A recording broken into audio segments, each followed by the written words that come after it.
they have accepted this war to exhaustion as their strategy. Initial Ukrainian resilience surprised not only our enemies but some Ukrainians too. That civil society may to some extent substitute and change the governmental structures. We have to bring up back not only the territories but also people. Hello and welcome to Ukraine in Flames, a special project by Ukraine Media Center and NGO Euro-Atlantic Course. And I'm your host, Miroslava Yaremki. For almost a year, Ukraine has faced the unjustifiable violation of its territorial integrity and sovereignty. We survived all threats: shelling, cluster bombs, cruise missiles, kamikaze drones, occupation, blackouts, and cold. In today's episode, we're going to talk about how Ukraine withstood this extremely difficult and turbulent year and what awaits us ahead. If you want to learn more about this subject, please continue watching this video and subscribe to our channel so that you don't miss our videos in the future. After Russia failed to cause the collapse of the Ukrainian government and state in general with a violently shocking invasion, the Kremlin shifted to a strategy of exhaustion, inducing Ukraine and its supporters to seek an end to the conflict for which Russia could impose its terms. By adopting this strategy, Russia has ensured that the war can have no early or easy conclusion, as the cost to continue this war will constantly rise, and the cost of regaining occupied territories will be too high. Andriy Zahorodniuk, chairman of the board at the Center for Defense Strategies, will talk more about why Russia is choosing these tactics and what are the risks of that for Ukraine. All of us know the issues that this war raised. The first surprise was that Ukraine appeared rather military capable, and that the military readiness to the war was much higher than was expected by the West and by the enemies, but we cannot count for this factor in future. And actually, the exhausting war, the war for exhaustion has been reached already, and beginning from June, actually, we have been observing the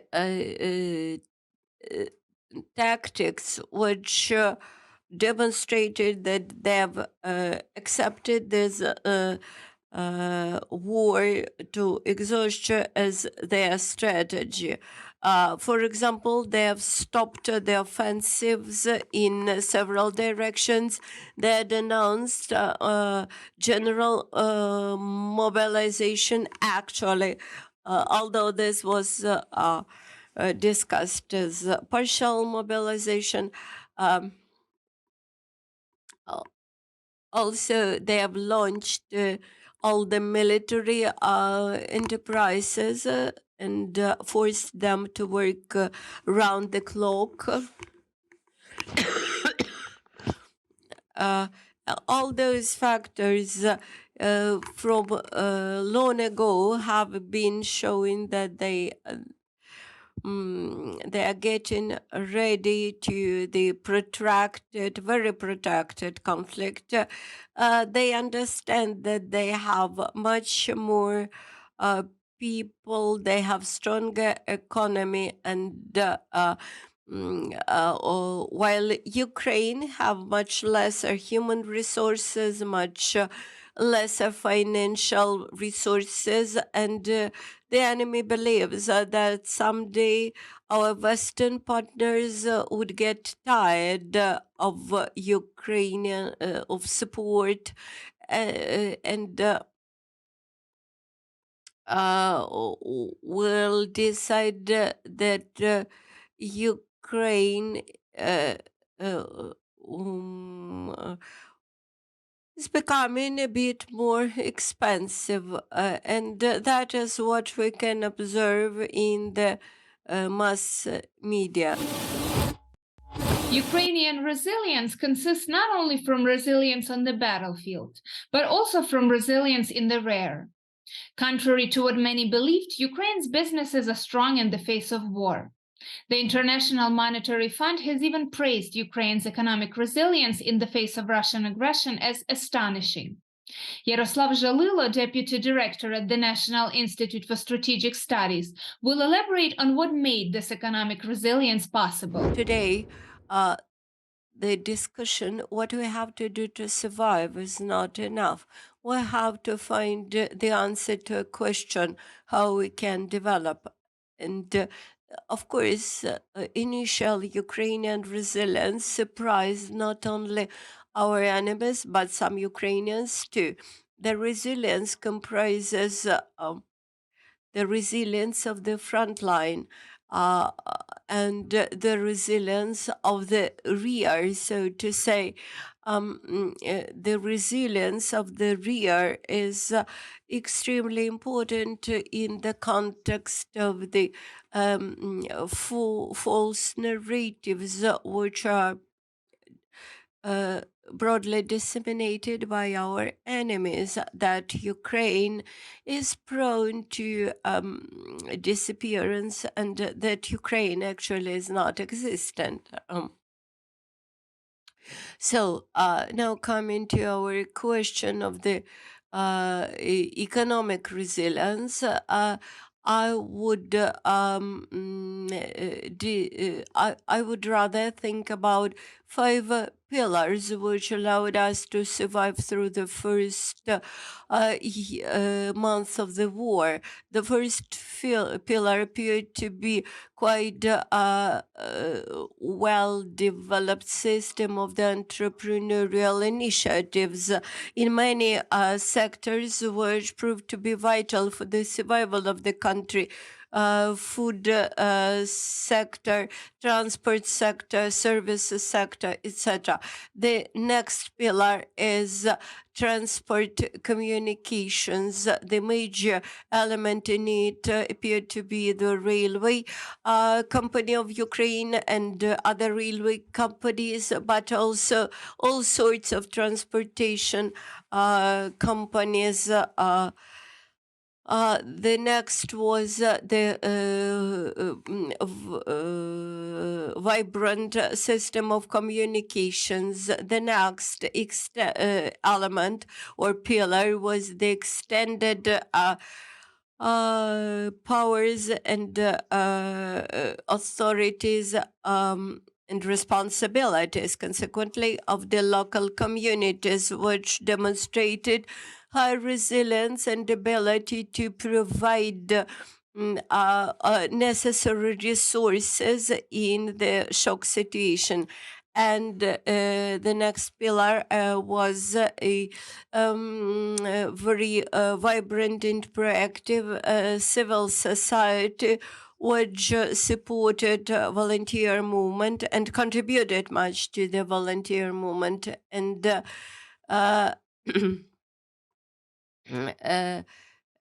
then the last but not least was the international assistance, which was, I think, the cumulative result of Ukraine's Euro-Atlantic aspirations and the continuous effort in that area. The past 9 years in Ukraine highlighted the importance of civil society. It played a vital role in enabling communication and fostering genuine change. Ukraine's post-war transformation will depend much on the ability of civil society to monitor and coordinate the process. Olga Lymar, Executive Director of Reanimation Package of Reforms Coalition, will talk about the role of civil society in the image of bravery and resilience of Ukraine. Discussing the resilience, I would provide some figures from the recent um, surveys. 94% of Ukrainians trust in victory, trust that Ukraine will prevail, and approximately the same percentage of Ukrainians believe that the victory means revival of Ukrainian territory in the borders of 1991. That is, expectations of Ukrainians are rather high and reflect the readiness of Ukrainians to stand firm against the enemies and fight for their land. Of course, we do not have similar statistics for February 2022. But I think that our initial victories convinced the entire country that we have resources to win. This is precious experience, and this experience is rather interesting that through the centuries, Ukraine preserved the idea of a nation even without its statehood, and it preserved its language, it preserved its deep Ukrainian culture. Actually, it has preserved its Ukrainian spirit. I'm not ready to discover now and to say exactly what is the secret of this Ukrainian ability to preserve all those things through the centuries. Then we had passed through the experience of several revolutions and became sure that we were able to counteract to the oppressive regimes. And from the revolution of dignity, we have learned that civil society may change the governmental structures, and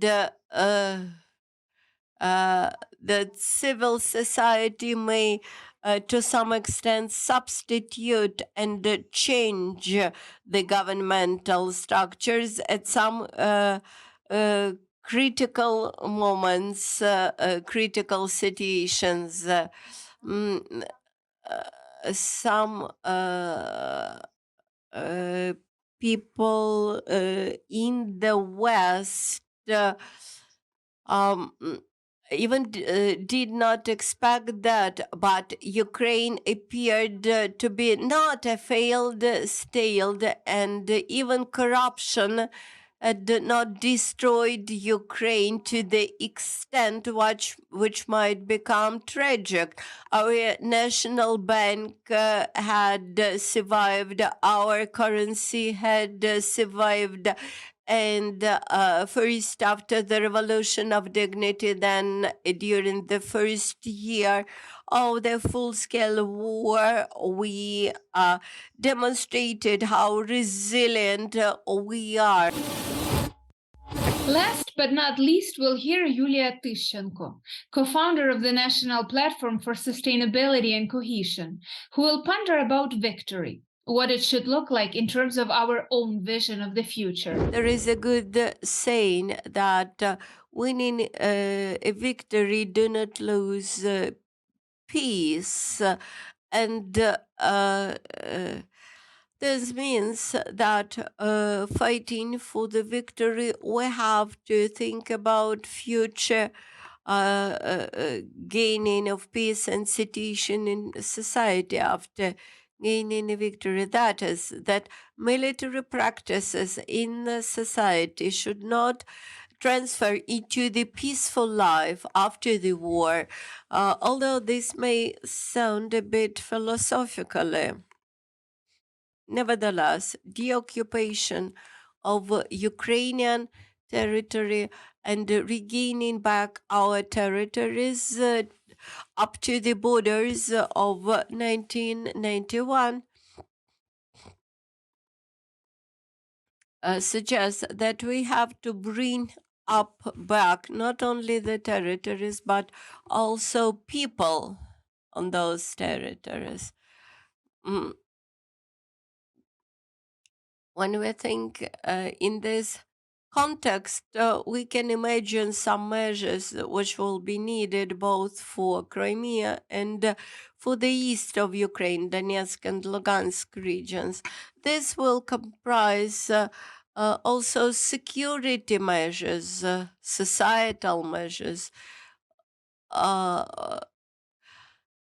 Part of Ukrainian resilience includes also civil society resilience and adaptability of society, adaptability of people. And this adaptability allowed Ukraine to survive. We have to understand how this society reached our today's point.